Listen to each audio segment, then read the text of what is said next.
आज आम तैयारी करबा आलू पोटलर रस सेटा पुणी बिना पियाज रसुण रे तैयारी करबा। एटा बहुत ही टेस्ट लगी थाए खाइबा पाइंका। आपण एहाकू कोनोसी ओसा व्रत रे तैयारी करी खाई परिबे। एटा पियाज रसुण र तरकारी ठू भी आहुरी टेस्ट लगी थाए। एही भली आलू पोटल तरकारी देखिबा पाइंका मो वीडियो को फुल वॉच करंतु। आशा करूचे आजिर एही रेसिपी आपण मानको बहुत ही भल लगिबो। चलंतु एबे डेरी न करी स्टार्ट करिबा आजिर रेसिपी। नमस्कार, cooking with SS Divyansh lifestyle को आपण मानको बहुत बहुत स्वागत। एही पोटल आलूर रसा बनैबा पाइंका मोटी 500 ग्राम रो पोटल को एमती चोपा छड़ेई करी काटी नेइची। मोटी 4टा मीडियम साइज रो आलू को एमती चोपा छड़ेई काटी नेइची। चलंतु आमे बे आको परिबा को भाजी नबा। भाजीबा पाइंका मोटी गोटे कड़ाई गरम करी नेइची। 3 ରୁ 4 चम्मच रो मोटी रिफाइन तेल देई देइची। काटी के रखितबा पोटल को आमे बैठी देई दबा। काटी के रखितबा पोटल को मुठी आग देई देइची। अब मुठी तेल देई देइची हाफ चम्मच रो लूण, हाफ चम्मच रो हल्दी पाउडर। मुठी पोटल को एमती भाजी नउची। आपण माने पोटल को अधिक तेल देई भी छाणी परिबे। मुठी एमती आकु मिक्स करी नेइची। मुठी कवर करी नउची 2 मिनिट पाई। 2 मिनिट परे देखौची मोर एठी पोटल भले से टिके भाजी हेई गलाणी। एमती पोटल रो कलर चेंज होबा पर्यंत पोटल को आमे भाजी नबा। मो बेठी पोटल को भाजी नउची। मोर बेठी ये पोटल हेई गलाणी मो बाहर करी नउची। मो बेठी गोटे प्लेट को पोटल को बाहर करी नेइची। सेही सेम कड़ाई रे मोर एठी आ 2 ରୁ 3 चम्मच रे तेल अछि। काटी के रखितबा आलू को मो बेठी दे दउची। आलू लाइट ब्राउन कलर हेबा पर्यंत आमे फ्राई करी नबा। आलू लाइट ब्राउन कलर हेबा पर्यंत मो बेठी फ्राई करी नेइची। मोर बे ये आलू भजा हेई गलाणी मो बाहर करी नउची। मो बेठी पोटल आलू को भलसे भाजी नेइची। सही सेम कड़ाई रे मोर एठी गोटे चम्मच रो तेल अछि। मो बेठी आउ गोटे चम्मच रो देई दउची घियो। जेहेतु बिना पियाज रसुण रे बनौची घियो जगह आपण माने तेल भी देई परिबे। हाफ चम्मच रो जीरा, गोटे दालचीनी, गोटे गुजराती, गोटे तेजपत्र दे एमती को भाजी नबा। मोर बेठी जीरा फुटी आसिलाणी। जीरा एमती फुटी आसिलाणी मोर एठी। मो बेठी अदार प्यूरी दे दउची। मुठी गोटे चम्मच रा अदार प्यूरी को दे देइची। अदार प्यूरी जगह आपण माने अदा को छेचिकी भी नहीं परिबे। मो बेठी अदार प्यूरी को दे एमती को तेल रे भाजी नउची। तेल रे अदार प्यूरी को टिके भाजी नेबे जहा कि अदार कंचा स्मेल जीवा पर्यंत। अदार कंचा स्मेल जीवा पर्यंत अदा को मु बेठी भाजी नेइची। एमती टिके 1 ରୁ 2 मिनिट पाई टिके भाजी नेबे। गैस रा फ्लेम को लो रे रखी कि अदार प्यूरी को टिके भाजी नेबे। मो बेठी टिके एमती भाजी नेइची।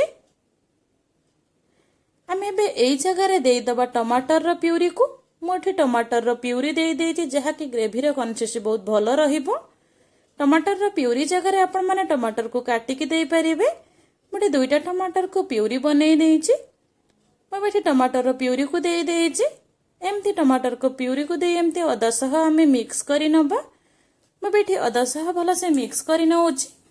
ये मसला हबा भितरे चलंतु आमे ओटे आउ गोटे मसला बनेई नबा। मो बेठी काजू मगच नै जाईची। मगच मोठी 1 स्पून 2 चम्मच रो मगच नै जाईची। 30 मिनिट पूर्वरु मोठी बतुरेई नै थिली। 10 ରୁ 12टा काजू को मो एठी नै जाईची। 10 ରୁ 12टा काजू को मो बेठी 30 मिनिट पूर्वरु बतुरेई नै थिली। मोटे 2टा गुजराती, 4टा लवंग, 10 ରୁ 12टा गोलमरीच मु बेठी दे देइची। एमती आरो गोटे आमे प्यूरी बनेई नबा। काजू मगच गुजराती रो प्यूरी मु बेठी बनेई नेइची। चलंतु आमे बे हमर मसला को देखिबा। ता भितरे मसला मोरे बेठी टिके फ्राई हेई आसिलाणी। एमती मसला को टिके कसी नबा। एमती ये मसला टिके भलो से तेल रे भाजी हे गले दे देबे काजू चारू मगच रा प्यूरी को आमे बेठी दे दबा। मोर बेठी ये मसला हेई गलाणी।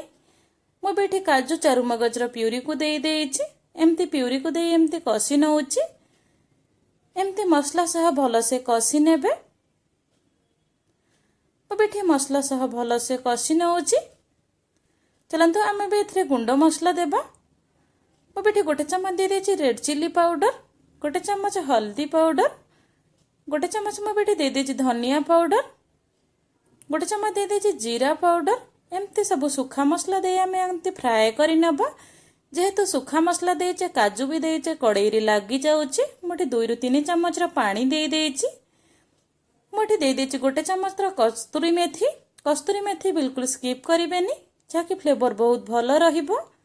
मुझे 1 ଚାମଚ कस्तूरी मेथी दे देइछि। एमती मसला को मुझे कषि नौछि। मुझे कभर कर 2 मिनिट पाई। 2 मिनिट पर देखौछि मोर बे मसला एमती ही अछि। एमती मसला को टिके कषि नेबे भलसे।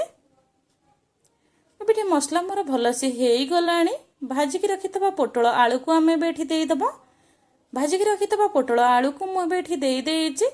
एमती पोटल आलू को दे मसला सह टिके भलसे आमे कषि नबा। मु बेठी कभर करि नेइछि। मु बेठी कभर करि नेइछि। 2 मिनिट पर देखौछि मोर बे ये पोटल आलू एमती ही अछि। मसला सह भलसे कषि हेई गलाणी। मोर बेठी ये पोटल आलू रसा भलसे मसला सह कषि हेई गलाणी। मु बेठी स्वाद अनुसार लूण देई दउछि। एमती स्वाद अनुसार लूण दे याकू आमे मिक्स करि नबा। मु बेठी भलसे मिक्स करि नेइछि। एमती भलसे याकू कषि नेबे। आवश्यक हिसाब रे मु बेठी गरम पानी देई दउछि। बिल्कुल ठंडा पानी देबेनी टेस्ट भल आसीबनी। मु बेठी आवश्यक हिसाब रे गरम पानी दे देइछि। एमती गरम पानी दे याकू आमे मिक्स करि नबा। मसला सह मु बेठी एमती मिक्स करि नेइछि। एमती 1 फुटा आसी गलानी मोर एठी। 3टा कंचा लंका को एमती मु मझिरु कट करिकि दे देइछि। एमती कंचा लंका दे मठी मिक्स करि नउछि। मु बेठी कभर करि नउछि। 4 ରୁ 5 मिनिट पाई मठी मीडियम फ्लेम रे कभर करि नेइथिली। 5 मिनिट पर मु बेठी देखौछि मोर एबे एमती ही अछि। मोर एबे ये पोटल आलू रसा एबे एमती ही अछि। मु बेठी देई दउछि 1 ଚାମଚ गरम मसाला। मु बेठी 1 ଚାମଚ गरम मसला दे देइछि। मोर एबे ग्रेवी देखौछि। ग्रेवी मोर एमती ही अछि। एमती टिके आमे मिक्स करि नबा। मोर एबे ग्रेवी एमती ही अछि। मुठी आउ 3 ରୁ 4 मिनिट पाई एठी कभर करि नउछि। गैस रा फ्लेम को पूरा लो रे रखि दम रे छाड़ी देबे। मुठी गैस रा फ्लेम को लो रे रखि 4 ରୁ 5 मिनिट पाई पूरा छाड़ी देउछि। 5 मिनिट पर देखौछि मोर एबे पोटल रो रसा एबे एमती ही अछि। मोर एबे एठी पूरा पोटल आलू रो रसा एठी बनि गला। देखि करे जानि पारुथिबे केते टेस्टी बनि थिबो। मोर एबे ये पोटल आलू रो रसा एमती ही अछि। चलंतु आमे एबे सर्व करि नबा। देखि के जानि पारुथिबे केते डेलिशियस बनि जे मोर ये पोटल आलू रो रसा। मोर एही पोटल आलू रो रसा आपण मानको केमिति लागिला आपणक अनुभूति मो सह कमेंट माध्यम रे शेयर करंतु। मो वीडियो भल लागुथिले लाइक करिवे, शेयर करिवे, सब्सक्राइब करिवे। मो चैनल को नुआ विजिट करूथिले प्लीज सब्सक्राइब करिवे। फेसबुक पेज रे देखुथिले फॉलो करिवे। Thank you.